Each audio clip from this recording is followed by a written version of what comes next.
Congo Télévision et du magazine Au-delà de l'actualité.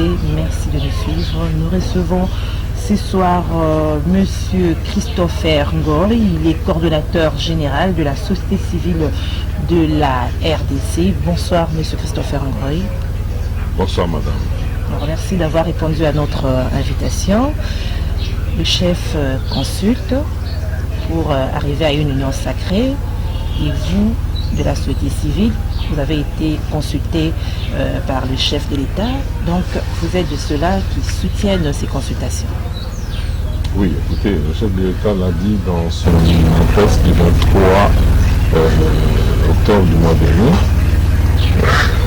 Consulter la classe politique et les opérateurs de la société civile.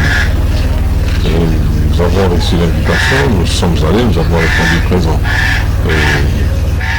Nous tous sommes conscients qu'il y a un problème au niveau de la gestion du pays, tel que le président va exposer. Et il a voulu recueillir nos avis de considération. Et nous y avons été, nous avons répondu au rendez-vous. Et est-ce que vous pensez que ces consultations arrivera à mettre fin à la crise qui sévit dans le pays et nous allons arriver à l'union sacrée qu'on attend? Bon, personnellement, je suis optimiste et je crois que le peuple congolais n'a pas attendu que le président fasse son discours pour constater qu'il y a crise. La crise, on la ressent. La crise est dans le dysfonctionnement de tous les segments de la société. Et la crise est dans la souffrance. Parce que l'État, dans ses obligations régaliennes, il a pour mission de garantir le bien-être de la population. Et lorsque, depuis l'avènement du président à la tête du pays, il est constaté que tout ce qu'il essaie d'entreprendre pour répondre à ses promesses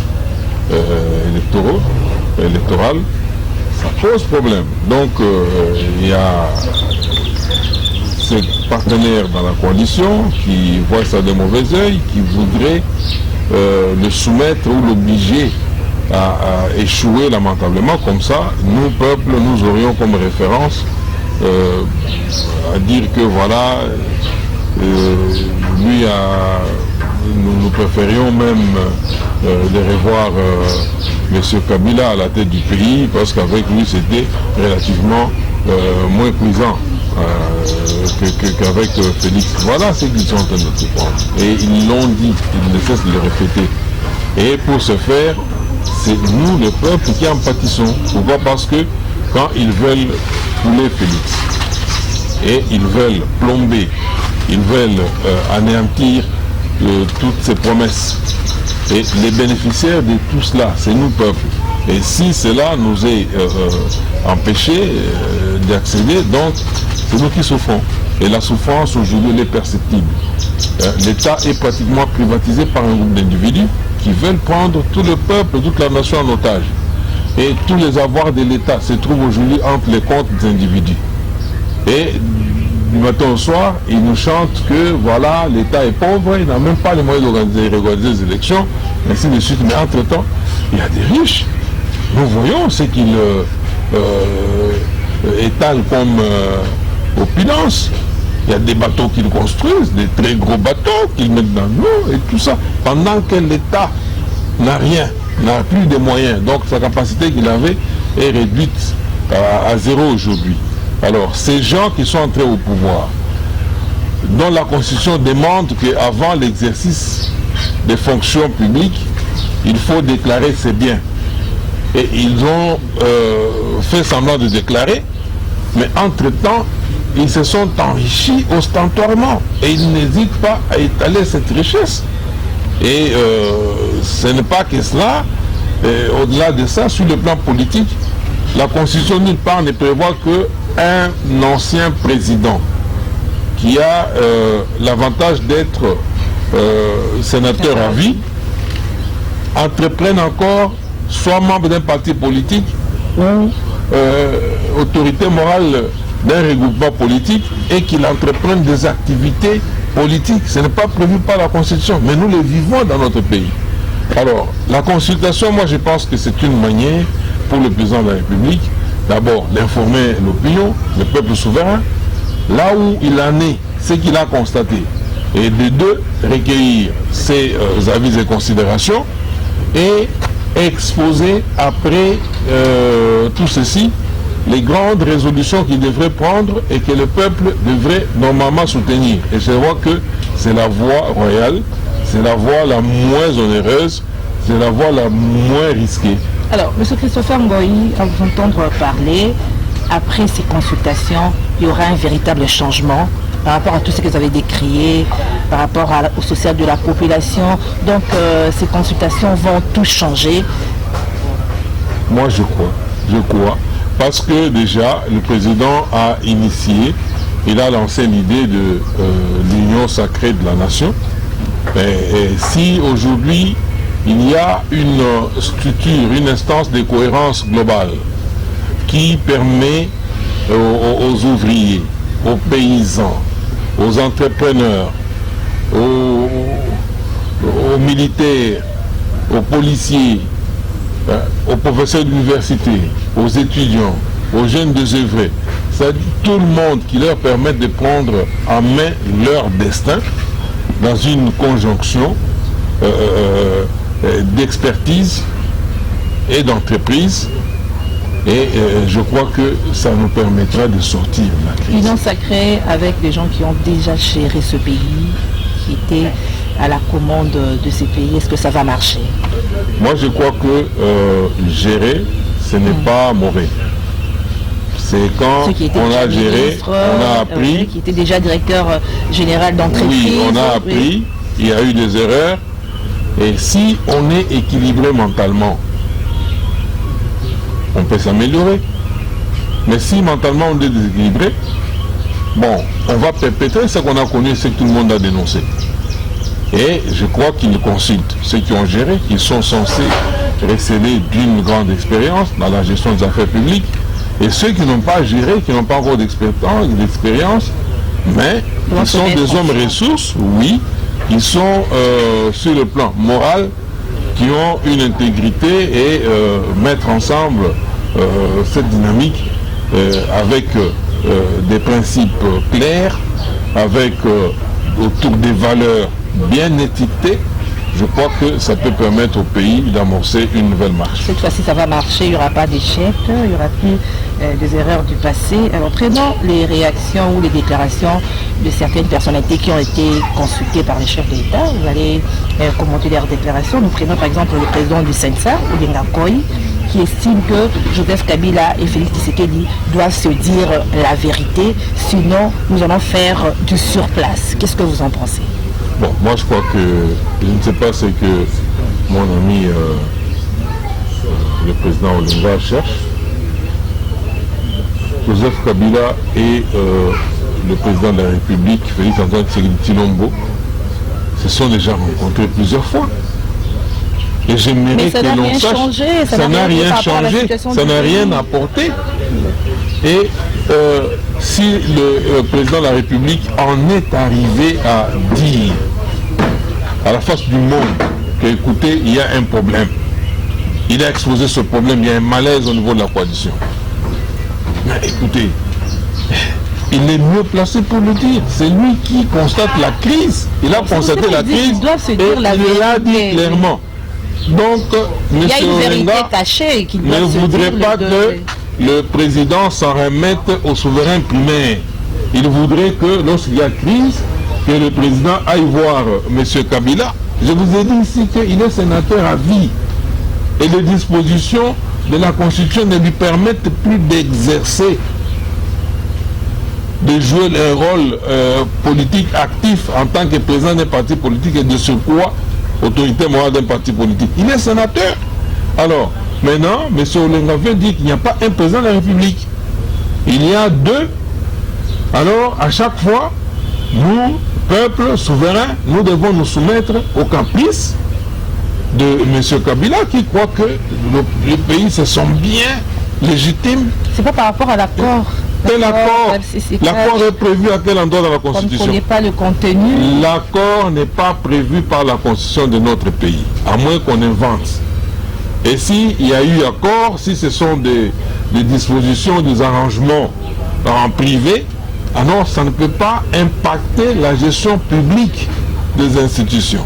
Et nous pensons qu'on devrait respecter le peuple, venir dire voilà, il y a eu accord, et soumettre la nation au bon vouloir d'un individu sur fond ou d'un accord. Moi je trouve qu'il y a quelque chose qui ne va pas, et c'est-à-dire, M. Olenga veut qu'on continue avec la crise actuelle. Lui il est bien au niveau du CNSA là-bas, et la population souffre.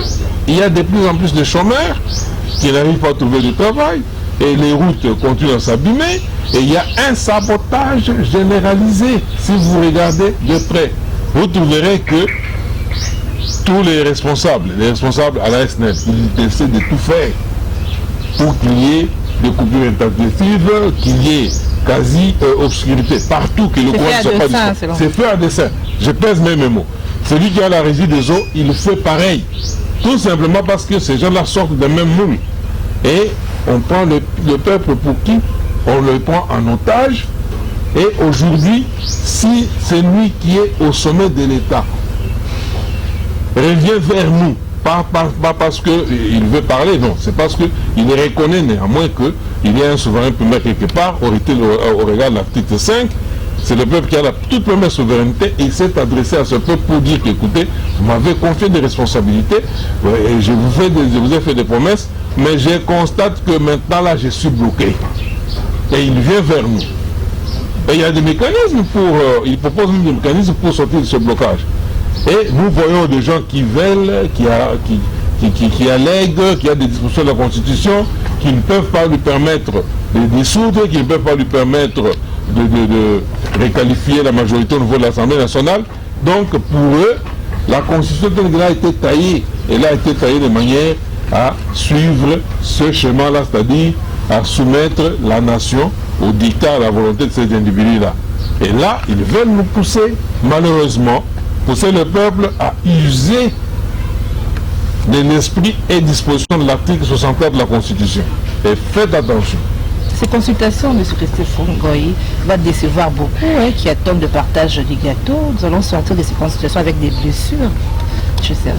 Moi, je crois qu'en venant dans ces consultations, il ne faudrait pas avoir à l'esprit le partage du gâteau. C'est ça le danger, qui mine souvent et malheureusement, qui est la manière dont fonctionne le mental des Congolais. Opérateurs politiques, tout comme sociaux. Je crois que, je l'ai bien dit ici, que nous venons dans l'idée de la création de l'Union sacrée de la nation, c'est de mettre tout le monde ensemble,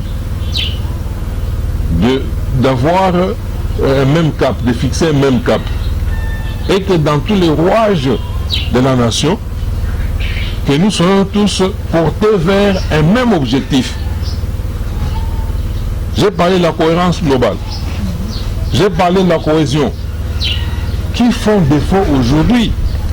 Et je dis que cette union sacrée devrait se structurer autour des valeurs sur lesquelles nous devrions nous mettre ensemble. Et les valeurs sont au-dessus de tout. Et en dessous, à côté de ces valeurs, il y a des principes que nous devons mettre en place. Des principes de gouvernance. Il y a des principes... nous devons éviter l'impunité, que ce ne soit pas un syndicat où les membres vont se protéger mutuellement et s'adonner au détournement et tout le reste.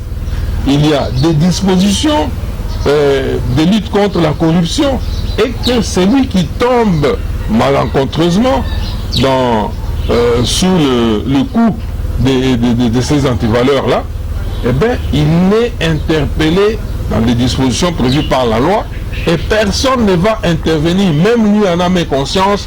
Il se dira, écoutez, j'ai signé tel document, qu'on peut appeler livre d'or ou quoi là, pour adhérer à l'union sacrée de la nation, et avec ces principes, j'ai adhéré aux valeurs, j'ai adhéré aux principes, et je dois me conformer dans l'exercice de mes prérogatives à ces principes-là. Et si j'en sors ou je les viole, eh bien, je serai appelé à répondre sans faire allusion, comme on le sait, à des choses, à des coups bas, à des évictions pour fin politique et tout le reste.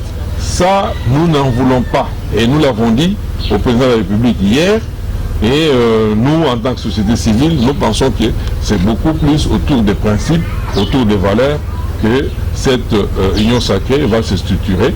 Et de ce fait, elle est susceptible de donner le fruit que tout le monde attend. Alors, avant d'arriver à vous de la société civile qui était aussi consultée par le chef de l'État, nous prenons une autre réaction par rapport à ces consultations. Je cite Lisanga Bonganga.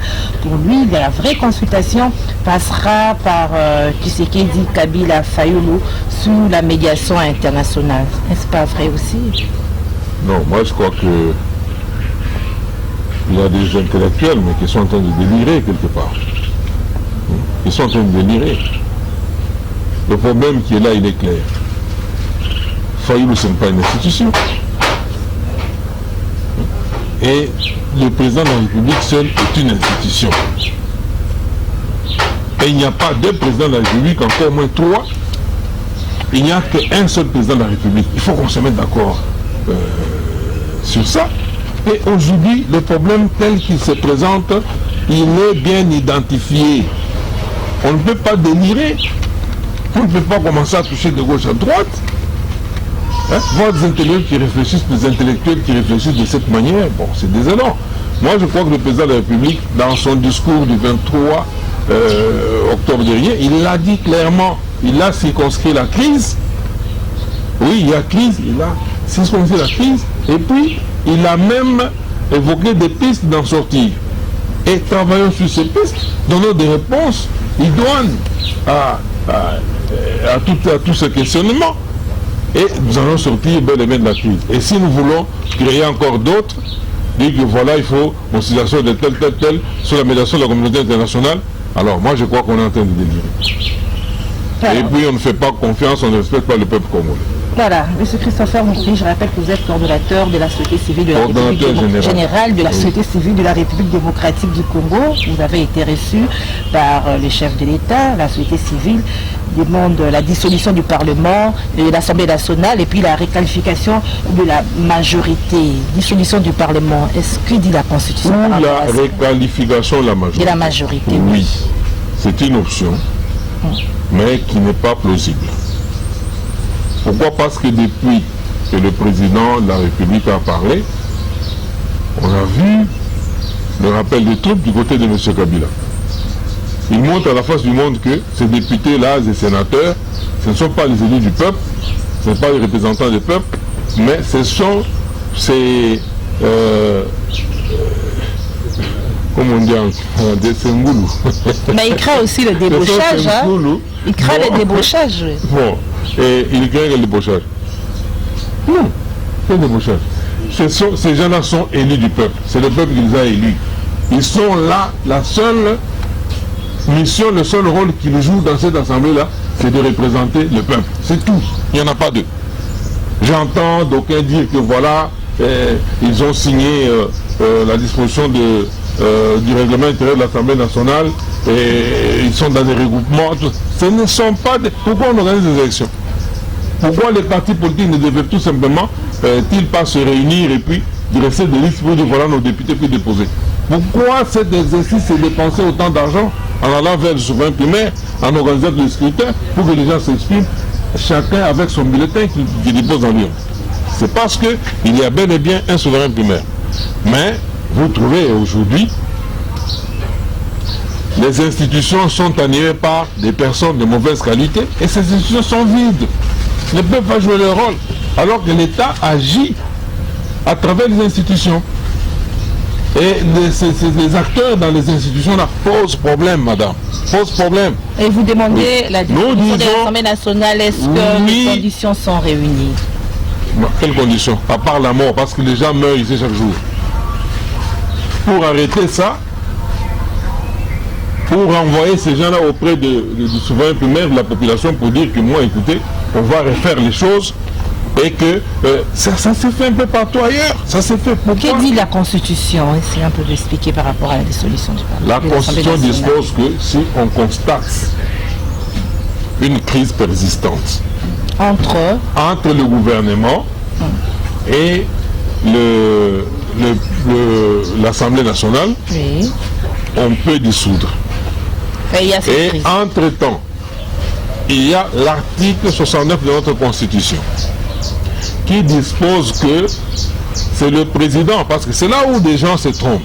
Ils disent, voilà, il faudrait textuellement, quand on parle du gouvernement, que ce soit le Premier ministre et les ministres qui entrent en conflit avec l'Assemblée nationale. Mais non, c'est ça le gouvernement. Le gouvernement, c'est une dynamique qui est contrôlée, qui est maîtrisée, qui est présidée par le président de la République.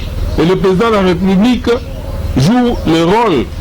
L'exécutif congolais est bicéphale parce que vous avez un président de la République, c'est lui qui convoque et préside le Conseil des ministres. Il n'y a pas un autre.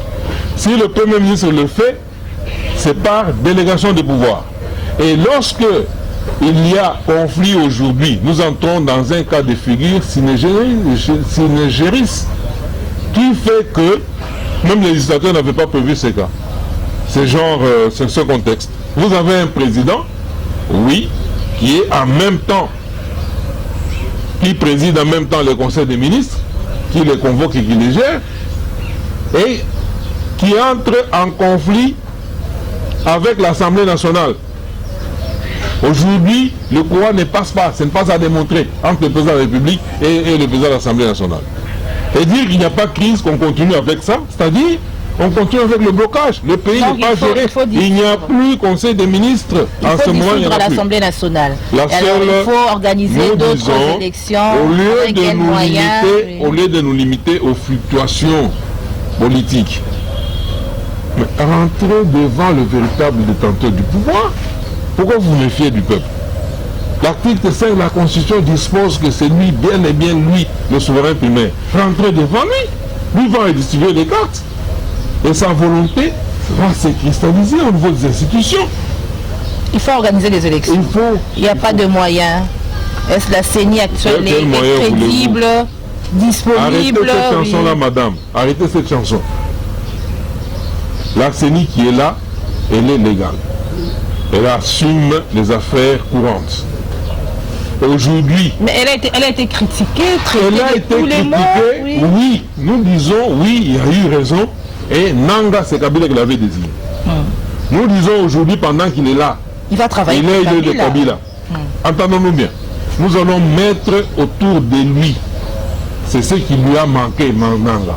Nous allons établir un dispositif de surveillance et de contrôle qui va faire que le tout se passe dans la transparence. D'un côté, M. Kabila sera garanti par la présence de Nanga parce que c'est un homme. Et de l'autre côté, tous les acteurs impliqués dans le processus auront la garantie d'avoir leurs témoins et que les opérations se dérouleront dans la transparence unie. Les moyens, M. Christopher. Mais maman, la CENI, je me rappelle quand on a réalisé les premières élections, on était à 500... on n'était pas à 500 millions de dollars. Et aujourd'hui, on est allé en augmentation, une augmentation exponentielle. Mais il n'y a jamais eu audit d'un organe externe pour savoir ce que les élections nous coûteraient réellement. Aujourd'hui que nous avons même des machines déjà achetées, nous sortons d'une élection.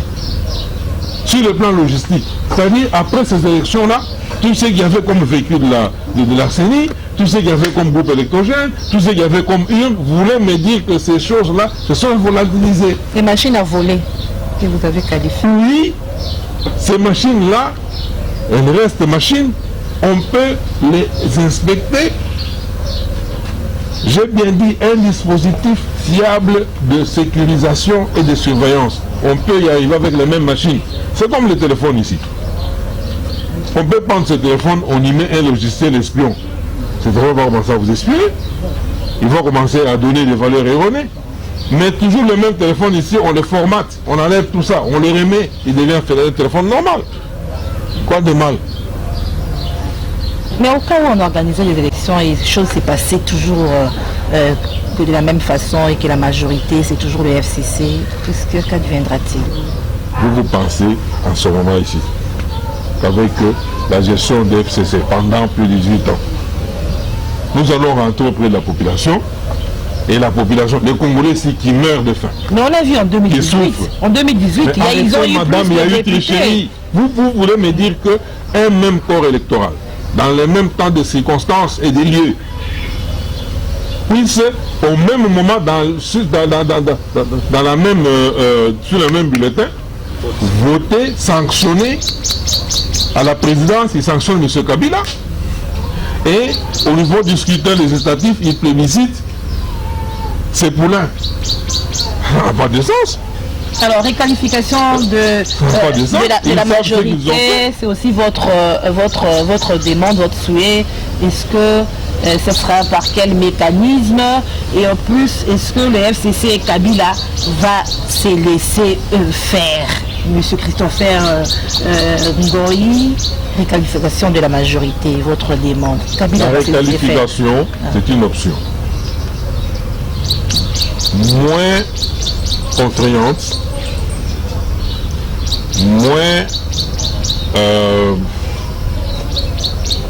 onéreuse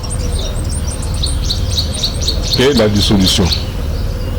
Mais là encore, il y a de sérieux problèmes. Parce que la réqualification voudrait dire que au niveau des députés, dans la configuration actuelle de l'Assemblée nationale, qu'il y ait une prise de conscience.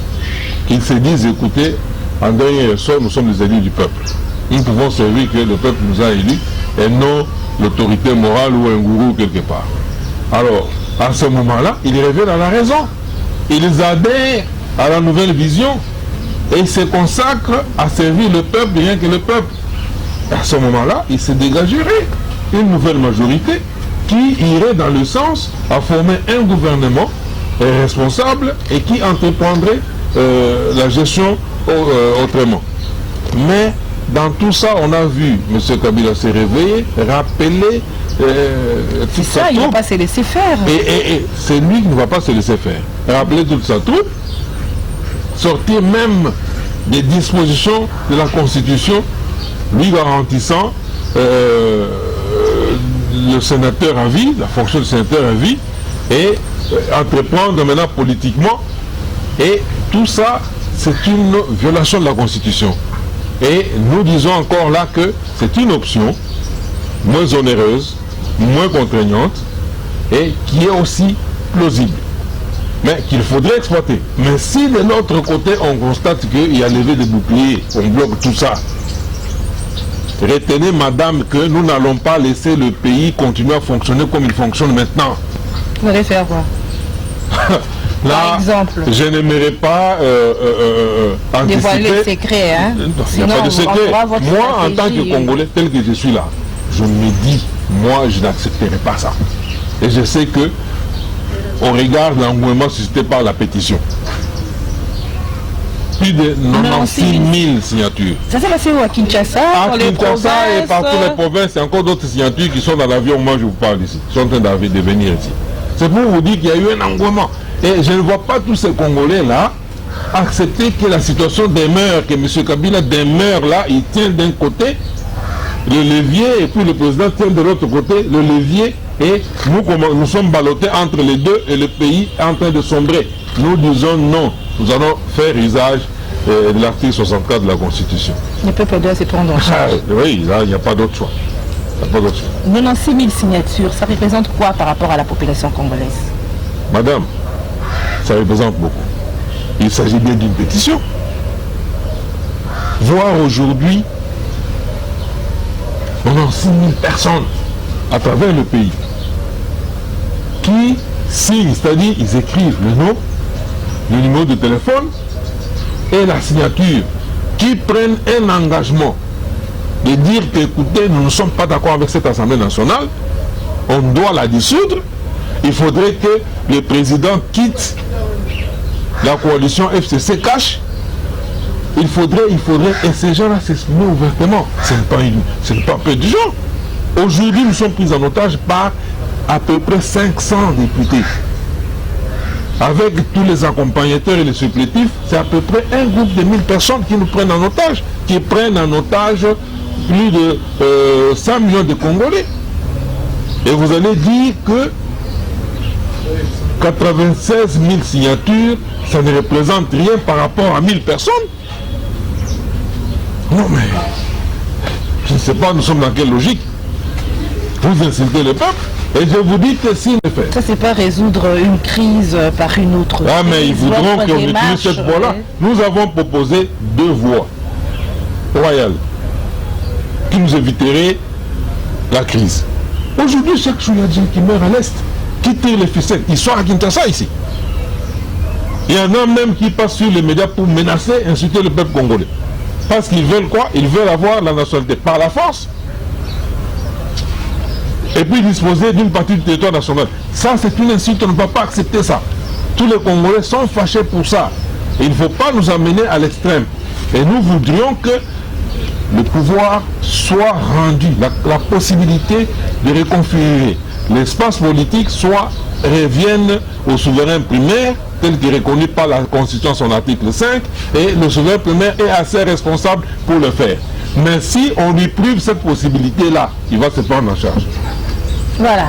Monsieur Christopher Ngoy, coordonnateur général de la société civile de la République démocratique du Congo, votre dernier mot. Mon dernier mot, je voudrais dire au peuple congolais, au peuple souverain, le remercier pour avoir signé cette pétition massivement et en toute discipline. Plus de 96 000 signatures. Il y en a encore d'autres qui continuent. Et je crois qu'on va atteindre plus de 100 000 signatures. La pétition a été remise entre les mains du président de la République démocratique du Congo, M. Félix Antoine Tshisekedi Tshilombo. Il a reçu cette pétition. Et il est content, il est satisfait. Et nous lui avons dit qu'il a la latitude d'ouvrir n'importe quelle page et de choisir n'importe quel numéro. Il y a un Congolais sur chaque nom et numéro qui a bel et bien signé la pétition en âme et conscience. Il peut se référer à lui, c'est un indicateur par excellence. Et au peuple congolais, je vous dis, vous avez fait ce qu'il fallait faire. Je remercie, je félicite les acteurs de la société civile qui se sont répandus sur le terrain pour faire la récolte des signatures. Avec sacrifice et abnégation. Parce qu'on n'a pas eu de moyens, il n'y a pas eu de financement. C'était nous-mêmes et leur engagement, leur participation, leur contribution. Nous avons atteint ces résultats. Ces résultats démontrent l'engagement et la détermination de ce même peuple, de vous, Congolais. Alors, ne reculons pas, nous devons aller de l'avant. Les consultations sont faites, c'est une option. Le président de la République vous a pris à témoin. C'est pour vous dire que le pays est bloqué, il faut sortir de ce blocage pour limiter ou mettre fin à toutes ces exécutions sommaires que nous vivons à l'Est, à toutes ces morts subites que nous connaissons maintenant à travers le pays parce que les gens meurent en masse. Et ce n'est que cela qui nous permettrait ou qui permettrait le pays, notre économie et tout le reste de répandre du poids de la bête. Et nous disons encore merci à vous de la presse pour le travail fait à nos côtés pendant la récolte de signatures de la pétition, le travail de vulgarisation que vous faites pour éclairer la lanterne, pour éclairer la conscience du souverain primaire afin qu'il puisse savoir bien se prendre en charge. Et nous disons pour terminer que si tout cela n'est pas possible, retenez que notre seule obligation c'est de recourir à la prérogative ultime que nous confère la Constitution, son article 64. Je vous remercie. Et nous vous remercions pour votre participation à notre magazine Au-delà de l'actualité. Madame, Monsieur, c'est la